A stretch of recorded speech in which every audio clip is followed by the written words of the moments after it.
Alors, je tiens à rendre grâce et gloire à Dieu qui, ce week-end, m'a béni en me permettant en répondant à un très grand besoin que j'avais. J'avais une très grande urgence capillaire puisque j'ai eu à vous témoigner que pendant 4 à 5 ans, j'ai dû vivre sans un centime en poche et comme je l'expliquais, Dieu m'a béni, ne m'a jamais laissé manquer de rien. Mais bien entendu, ça impliquait aussi que je mette certains besoins qui n'étaient pas les plus importants, qui n'étaient pas primordiaux de côté. Et c'est vrai que justement, à travers ça, là où là où certaines personnes se demandent, mais comment est-ce que j'ai pu passer d'une vie où j'allais presque tous les 15 jours chez le coiffeur, ben, parce que Dieu m'en bénissait et m'en donnait les moyens, toute la gloire lui en revient, à une vie où j'ai pu rester 4 à 5 ans sans y mettre les pieds une seule fois. Eh bien, toute la gloire revient à Dieu, à Jésus, à son Saint-Esprit qui m'a permis de vivre cette expérience. Aujourd'hui, je l'en remercie vraiment du fond du cœur parce que je vais le dire un peu crûment, mais je remercie le Seigneur Jésus qui a fait de moi une vraie femme et qui m'a empêché de devenir je le dis ici, j'ai énormément de respect pour la femme. La cause des femmes est l'une des causes les plus importantes pour moi. Mais c'est vrai que je ne voulais surtout pas devenir une personne superficielle. Et ce genre de personne superficielle qui fait tout un drame quand elle se casse un ongle alors que d'autres à côté meurent de faim en Afrique ou n'ont pas de quoi s'habiller dans le même temps, s'habiller, se vêtir ou même un lieu ou un toit où dormir, eh bien, je rends grâce et gloire à Dieu qui, lui, a toujours pourvu à tous mes besoins. Je ne pouvais peut-être pas aller chez le coiffeur, mais il m'a béni en me permettant d'avoir un toit où dormir. Il ne m'a jamais laissé manquer de quoi que ce soit. Il m'a toujours donné des vêtements pour m'habiller, de la nourriture. Enfin, il ne m'a laissé manquer de rien du tout.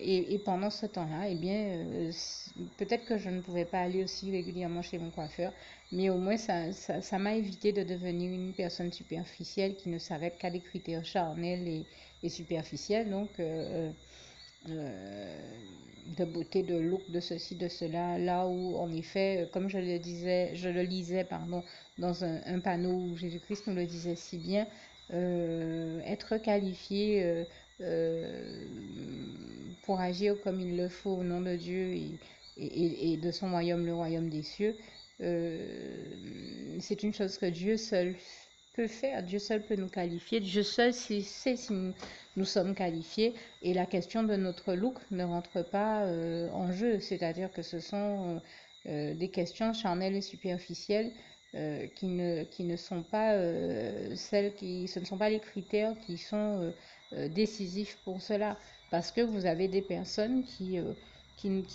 des fois ne sont peut-être pas euh, comment dire ça, ne rentrent pas dans les critères de ce monde, et à plus forte raison en matière de mode. Ce ne sont peut-être pas des fashionistas ou des fashion addicts, comme on dit, mais ces personnes-là ont un réel beau cœur, un réel grand cœur, et ça, Dieu regarde au cœur et on va dire, aux intentions du cœur, à ce que la dynamique dans laquelle nous agissons et à la dynamique dans laquelle nous sommes quand nous agissons avec nos cœurs. Si nous agissons avec bon cœur, si nous demeurons dans l'amour, comme le Seigneur Jésus nous y invite, notamment en Jean 13, verset 34 à 35, où il nous dit aimez-vous les uns les autres, nous savons, et je rends grâce et gloire à Dieu, à Jésus, à son Saint-Esprit, comment le Seigneur Jésus nous invite à toujours rester dans l'amour, dans son amour, dans sa parole, demeurer dans son amour et dans sa parole, et donc être dans une dynamique où, bien entendu, tout comme il nous l'enseigne, il s'agit de ne rien faire de mal à notre prochain et de retenir cet enseignement du Seigneur Jésus qui vise à ne jamais faire aux autres, ne jamais faire subir aux autres ce que l'on ne voudrait pas que l'on nous fasse subir à nous-mêmes, et toute la gloire revient à Dieu, à Jésus, à son Saint-Esprit pour ce merveilleux enseignement très important à l'échelle de la vie, et toute la gloire vraiment revient à Dieu que je remercie de m'avoir si bien appris, tout comme je remercie et je rends grâce et gloire ici à Dieu, à Jésus, à son Saint-Esprit de m'avoir évité donc de devenir une personne superficielle de ce monde.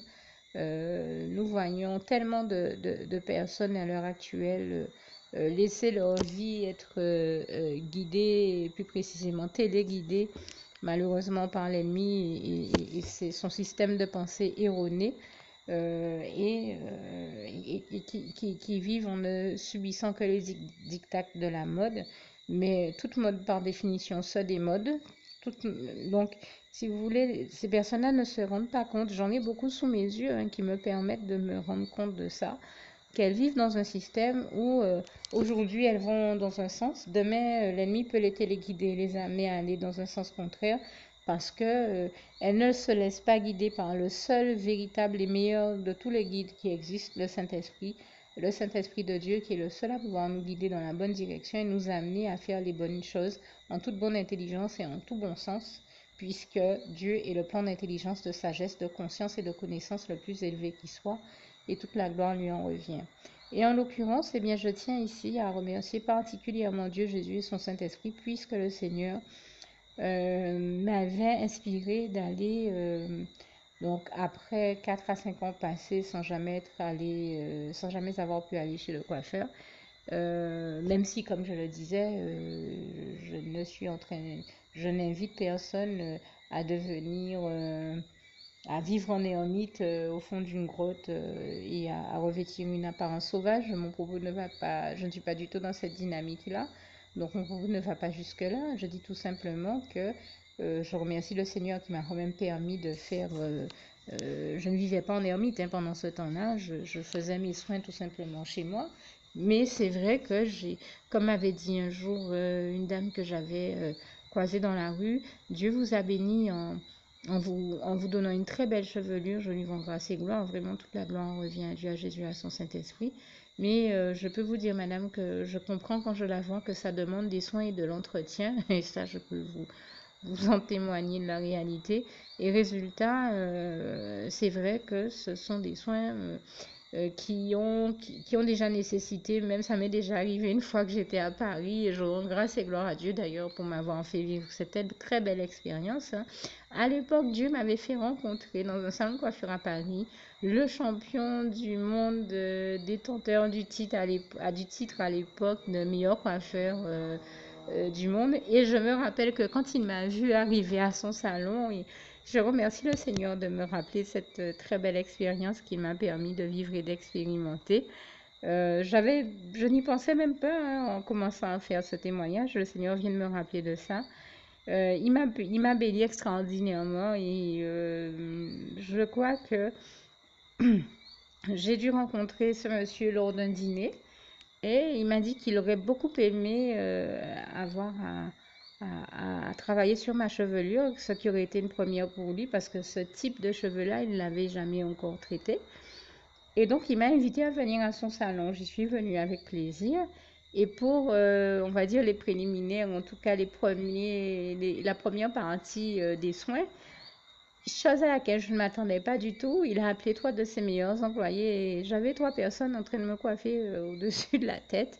C'était l'expérience des plus originales et ce qui était vraiment original pour moi, c'était de voir ils étaient super contents parce qu'ils disaient ne jamais avoir eu à traiter ce type de cheveux à l'époque. Hein. Ça doit remonter à 1992, quelque chose de ce genre-là. En tout cas, je remercie le Seigneur parce que c'était une expérience, vous voyez, suffisamment forte pour que des années plus tard, je m'en rappelle. Et ensuite, une fois qu'ils ont fini les soins préliminaires, les soins de base, plus le shampoing et tout le reste, là, le champion du monde de la coiffure est venu donc ensuite expérimenter une nouvelle coiffure, une nouvelle coupe et pour lui, c'était une expérience capillaire pour lui, comme pour moi, ça a donné quelque chose de très original et une expérience qu'on a tous été heureux de faire ensemble. Et ça a été agréable pour eux comme pour moi. Donc, c'est vous dire que quand c'est de Dieu, eh bien, c'est toujours agréable. Dieu fait en sorte que ça ne soit contraignant pour personne. On aurait pu penser, parce que c'est vrai que j'avais les cheveux très fournis et très longs, on aurait pu penser que ça aurait été contraignant, désagréable pour eux parce qu'ils n'avaient pas l'habitude de traiter ce type de cheveux.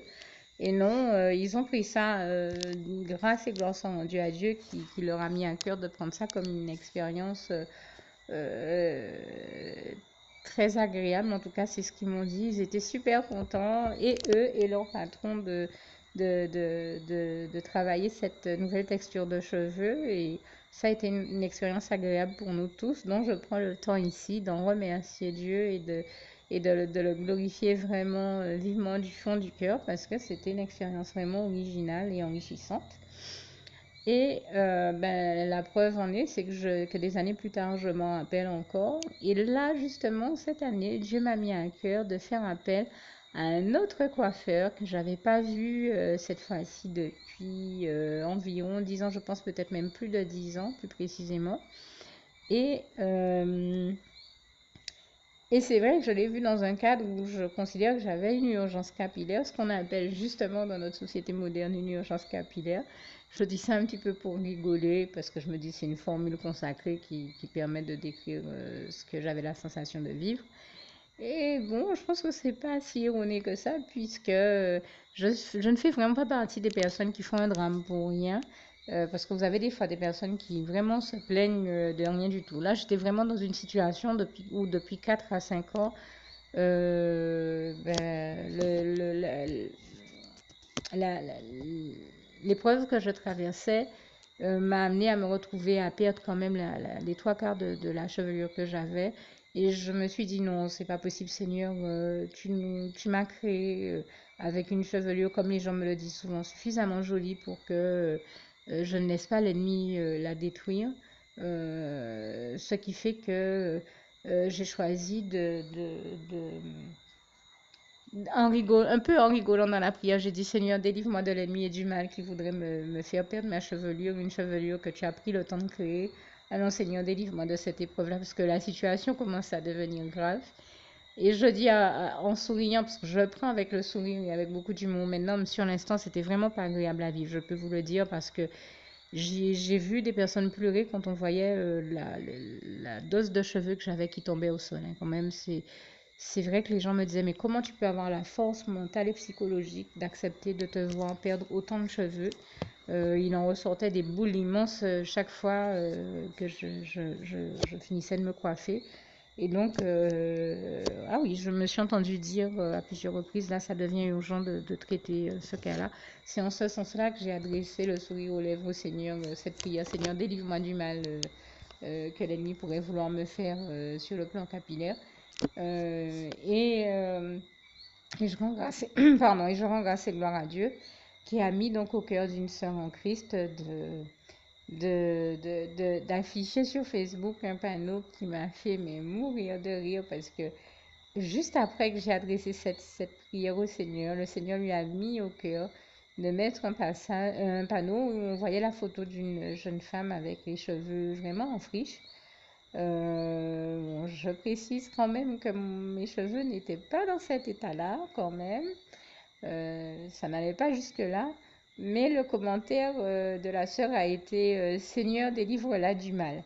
Et là, j'étais morte de rire, puisque j'avais dit au Seigneur Jésus, j'avais adressé ma prière au Seigneur Jésus exactement de la même manière, en lui disant, oh là là, Seigneur, délivre-moi du mal et de l'ennemi qui essaie de détruire la chevelure que tu as si bien créée, puisque je me plais chaque fois que je rencontre une jolie sœur en Christ, à lui citer ce passage du psaume 139, verset 14, qui dit « Je te loue, Seigneur, de ce que tu es fait de nous, de si merveilleuses créatures. » Et puisque, comme il est écrit en 2 Corinthiens 5, verset 17 à 18, nous sommes de nouvelles créations en Christ, de nouvelles créatures et donc de nouvelles créations de Dieu aussi. Seigneur, ne laisse pas ta créature et ta nouvelle création devenir... ne laisse pas l'ennemi l'abîmer. Puisque j'ai une sœur en Christ qui me dit souvent, je te loue, qu'on aime dire, je te loue, Seigneur, de ce que tu as fait de nous, de si merveilleuses créatures. Mais comme elle me dit souvent, la sœur, il a surtout fait de nous aussi, quand nous sommes de nouvelles créatures en Jésus-Christ, comme ce passage que je viens de citer de 2 Corinthiens 5, versets 17 à 18 nous le rappelle bien. Nous sommes surtout de nouvelles créations, encore plus belles que l'ancienne, et toute la gloire en revient à Dieu, à Jésus, à son Saint-Esprit. Je parle ici de la réalité de quand nous sortons de l'état d'homme naturel pour devenir des hommes spirituels, comme quand nous sortons de l'époque et de la phase de nos vies où nous étions en Adam pour arriver à la phase de nos vies où nous sommes enfin en Jésus-Christ, dans l'espoir de parvenir un jour, comme il est écrit en Éphésiens, à la stature parfaite de Jésus-Christ, et toute la gloire lui en revient, lui qui nous en donne la force. Et donc, par bonheur, je rends grâce et gloire à Jésus, donc qui a entendu non seulement ma prière, qu'il a exaucée, mais qui en plus, pour me donner un signal fort et un signe pour me faire savoir qu'il agréait ma prière et que c'était vraiment sa volonté que j'aille chez le coiffeur, a mis au cœur de la sœur d'afficher ce panneau. Alors bien sûr, elle l'a fait par humour et nous en conviendrons bien, mais nous connaissons aussi le plus beau, le plus excellent de tous les humours, qui soit le meilleur de tous les humours, qui est celui du meilleur, hein, Jésus-Christ, puisque j'ai l'habitude de le dire. Jésus-Christ est le meilleur, il est le plus beau, il est le plus fort, et c'est pour ça qu'il fait tout pour nous faire vivre l'expérience du meilleur, et toute la gloire lui en revient. Eh bien, donc le Seigneur m'a permis d'aller enfin chez un coiffeur. Il m'a inspiré lequel, et je lui rends grâce et gloire. Et je le remercie donc ici et le glorifie de m'avoir délivré de l'urgence capillaire que j'avais, puisqu'il m'a inspiré, en plus il est allé jusqu'à m'inspirer et me révéler chez quel coiffeur je devais aller. Et c'était un coiffeur que je n'avais pas vu depuis plus de 10 ans, comme je le disais tout à l'heure. Et j'appelle ce coiffeur en lui disant, mais nous sommes 10 ans plus tard. Je me rappelle encore d'un des massages du cuir chevelu que vous m'aviez fait 10 ans plus tard. C'est vous dire comment c'est vraiment Dieu et toute la gloire lui en revient qui a mis ce don pour la coiffure en vous. Puisque quand vous massez quelqu'un, il en ressort que l'on ressent tout l'amour et la douceur de Dieu, et toute la gloire en revient à Dieu, à Jésus, à son Saint-Esprit. Je me rappelle aussi de l'excellente qualité de la mise en pli que vous m'aviez faite, puisque c'était la mise en pli que j'avais vue tenir le plus longtemps. Et ça depuis bien longtemps, j'ai envie de dire. Et donc je tiens à revenir dans votre salon aujourd'hui. Et je rends grâce et gloire à Dieu, parce qu'en plus cette personne n'était plus dans le même salon où je l'ai connue, mais nous nous étions suffisamment appréciés pour que Dieu ait permis que je la rencontre il y a quelques années, où elle m'avait dit je sors du salon où tu m'as connue pour ouvrir mon propre salon, mais dans une autre ville. Et comme cette ville était assez loin de mon domicile, je souhaitais y retourner, mais je n'y étais jamais retournée parce que c'est plus trop loin. Mais je rends grâce et gloire à Dieu qui cette fois-ci m'a inspiré vraiment d'y aller. Et quand j'y suis allée, eh bien, nous étions tellement heureuses de nous retrouver toutes les deux, pas du tout déçues, parce qu'on se rendait compte que chacune d'entre nous, eh bien, Dieu avait fait le miracle de faire que même après être restée 10 ans sans s'être vue, aucune des deux n'avait oublié l'autre. Et pour moi, je n'étais pas surprise parce qu'elle avait été vraiment excellente sur le plan professionnel. Mais je me dis, justement, c'est une très bonne coiffeuse qui est très sollicitée, et elle aurait justement pu s'être retrouvée dans une situation où moi je pensais qu'elle m'avait oubliée, qu'elle se rappellerait pas de moi. Même pas du tout. Elle m'a dit, dès que je t'ai entendu au téléphone, je t'ai tout de suite reconnue. Et dès qu'elle m'a vue, elle m'a dit, c'est exactement la personne à qui j'avais pensé. Je suis tellement contente de te revoir. Et on s'est revus avec beaucoup de plaisir. Et je me suis tout de suite mise à lui dire, mais écoute, tu es tellement bonne. On voit vraiment la gloire de Dieu quand quelqu'un tout comme toi est en train d'exercer la vocation que Dieu lui a donnée, et de mettre en œuvre les dons que Dieu lui a donnés. Et je sais que toi, tu es quelqu'un qui exerce les dons que Dieu lui a donnés. Tu es en train exactement d'exercer les dons et la vocation que Dieu avait choisi pour toi. Et c'est pour ça que c'est une pleine réussite et qu'on te voit être aussi excellente dans ton domaine. Et je t'en félicite de la part du Seigneur Jésus. Vraiment, je rends grâce et gloire à Dieu, à Jésus, à son Saint-Esprit qui m'a mis à cœur de lui préciser ça. Et le Seigneur a même fait un exploit extraordinaire qui a été celui de me mettre à cœur de lui raconter une expérience que j'avais vécue, puisque à la base je suis artiste peintre, quelqu'un m'avait dit un jour, un chef d'entreprise, qui aimait ma peinture au point de m'avoir proposé de l'utiliser pour l'habillage de certains immeubles. Il m'a dit, mais vous avez un tel don pour la couleur et l'agencement des couleurs que vous devriez être coloriste conseil. Alors moi j'arrive elle me parle de ma peinture, et j'ai ce réflexe de lui raconter cette anecdote. Et tout de suite, je lui dis, oh wow, je crois que je viens de comprendre ce que Dieu m'a mis à cœur en fait de parler de ça, tout simplement pour te révéler à toi et te rappeler qu'il t'a donné à toi en tant que coiffeur un don, en tant que coloriste, toi aussi. Et c'est vrai que Dieu a l'habitude de m'utiliser pour parler des couleurs et de ce don qu'il met en nous pour la couleur et l'agencement des couleurs, et toute la gloire lui en revient. Et je lui dis, mais Dieu est en train de te dire que tu as un véritable don pour la couleur et que tu devrais être coloriste conseil, mais maintenant en matière capillaire. Et là, je dis, mais vraiment, je rends grâce et gloire à Dieu parce que, eh bien, elle m'a répondu, figure-toi que quand je faisais ma formation de coiffeur, je n'arrêtais pas de dire ça à mes formateurs, que pour moi, mon don, il est vraiment plus que dans la coiffure elle-même, plus que dans le fait de réaliser certaines coiffures, il est vraiment au niveau justement de la dimension de coloriste. C'est vraiment ce qui me passionne et qui me passionne depuis toujours.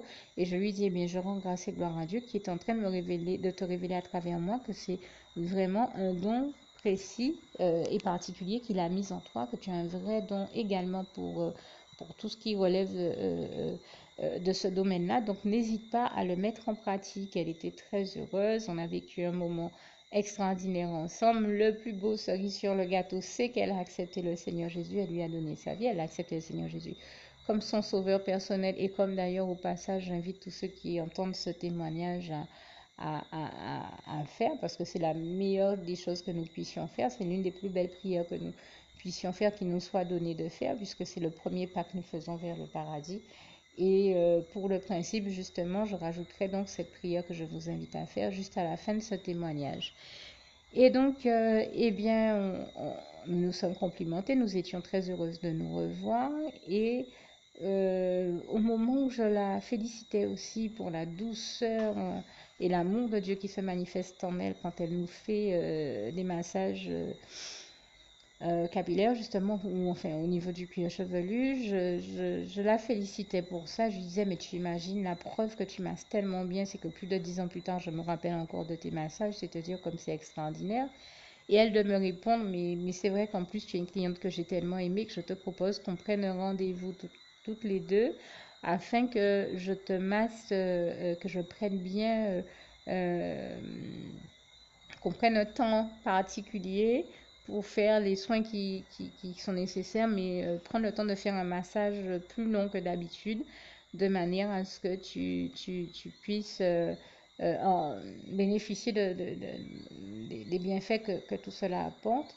Et elle me dit, à peine elle m'a dit ça, qu'une cliente qui était à côté s'est mise à me dire, alors là, madame, vous dites une vérité, elle a un vrai don pour nous masser. Il y a une tête, mais je vous assure que c'est véritable, hein, cette coiffeuse-là, dès qu'elle vous touche, qu'elle vous masse le cuir chevelu, on sent vraiment que c'est Dieu qui lui a donné un don parce qu'on s'endort entre ses mains. Et la cliente d'à côté a totalement acquiescé. Elle m'a dit, madame, vous êtes en train de dire une vérité, au point qu'elle aussi a demandé à avoir un rendez-vous pour se faire masser le cuir chevelu par la coiffeuse, elle aussi à son tour. C'est vous dire comment c'était vraiment beau et fort, et je remercie le Seigneur. Et plus fort encore, je disais cerise sur le gâteau, elle a accepté le Seigneur. Mais d'autres personnes et d'autres clientes aussi qui sont venues par la suite dans ce salon de coiffure, au moins 3 je crois au total, ont accepté le Seigneur ce jour-là. Donc ça a été un vrai moment de bonheur que nous avons vécu dans la présence du Seigneur, parce qu'en plus on s'est retrouvés toutes à discuter de Jésus, de comment il est merveilleux avec nous. Et je leur ai rappelé ce que le Seigneur dit, c'est que là où 2 ou 3 sont réunis en son nom, il est au milieu d'eux. Et je peux vous dire que nous avons senti la présence de Dieu et son amour parmi nous, parce que Dieu nous a parlé à chacune et nous a béni chacune les unes à travers les autres de manière vraiment extraordinaire et glorieuse. C'est bien pour ça que je pèse mes mots quand je dis que nous avons vécu un moment extraordinaire dans la présence du Seigneur, que je tenais ici à en remercier, à glorifier du fond du cœur. Vraiment, toute la gloire revient à Dieu, à Jésus, à son Saint-Esprit. Et j'espère donc que ce témoignage encouragera le maximum de personnes. En tout cas, j'ai choisi de partager ce bon moment-là avec vous dans l'espoir qu'il vous encourage et puis qu'il ramène aussi certains à la réalité, que contrairement peut-être à l'image guindée, coincée qu'on essaie de nous donner du Seigneur Jésus, le Seigneur Jésus n'est ni coincé ni guindé, bien au contraire, il est cool, il est moderne. Et toute la gloire lui en revient. Il est aussi celui qui sait nous donner de manière appropriée et toujours au bon moment tout ce dont nous avons besoin. L'Éternel est notre merveilleux Dieu d'amour et celui qui pourvoit toujours à tous nos besoins avec gloire en Jésus-Christ, comme ce passage de Philippiens 4, verset 19 nous le rappelle si bien. Et puisque je parle de Philippiens 4, eh bien je vais terminer avec le verset 7. Que Dieu vous garde et vous bénisse tous. Et donc, je vous le cite, ce si beau passage de Philippiens 4, verset 7, que la paix de Dieu qui surpasse toute intelligence garde vos cœurs et vos pensées en Jésus-Christ. À bientôt. Par principe, et pour apporter ici une précision qui me paraît être de nature à éclairer les choses, et c'est vraiment pour ça que je la fais ici, ce que j'ai voulu dire, c'est qu'il ne s'agit pas que je n'étais pas en tout cas en train d'inviter qui que ce soit à rentrer dans un système où on se met à sciemment, sans les dire, et à vivre en ermite ou dans les conditions les plus moches que possible. Ce n'était pas le sens de mon propos. Bien au contraire, chaque fois que nous pouvons nous faire beau ou belle pour Dieu et il ne faut pas s'en priver ni s'en culpabiliser parce que je peux vous dire qu'il m'est déjà arrivé de voir des hommes et des femmes très beaux, très bien habillés ou très ça aussi, ça peut être un élément qui démontre la gloire de Dieu, hein. Ça aussi, ça peut être à la gloire de Dieu. Mais je veux dire, il ne faut pas non plus tomber dans un système où on se culpabilise, où on souffre parce qu'on ne peut pas avoir le look que l'on voudrait, parce que ce qu'il faut comprendre dans l'essentiel de mon propos, c'est que ce n'est pas le look qui est déterminant. Quand en effet on peut se permettre d'être à la fois beau intérieurement et extérieurement, c'est très bien, mais quand ce n'est pas le cas, le plus important et ce qui est réellement déterminant pour Dieu, c'est que nous soyons beaux dans notre cœur, que nous ayons un beau cœur et que nous soyons dans la dynamique de servir Dieu et de faire le bien avec amour, et pour Dieu, pour nous-mêmes, amour et respect, et pour Dieu, pour nous-mêmes et pour notre prochain. C'est ça qui importe le plus aux yeux et au cœur de Dieu, que notre cœur soit inscrit dans les choses et les dynamiques de Dieu, les bonnes dynamiques et les meilleures, donc puisque Dieu est le meilleur qui veut nous faire vivre le meilleur, certainement pas le pire. C'est ce qu'il fallait comprendre ici, et je tenais à apporter cette précision-là. Et que le Seigneur Jésus vous garde et vous bénisse tous. À bientôt.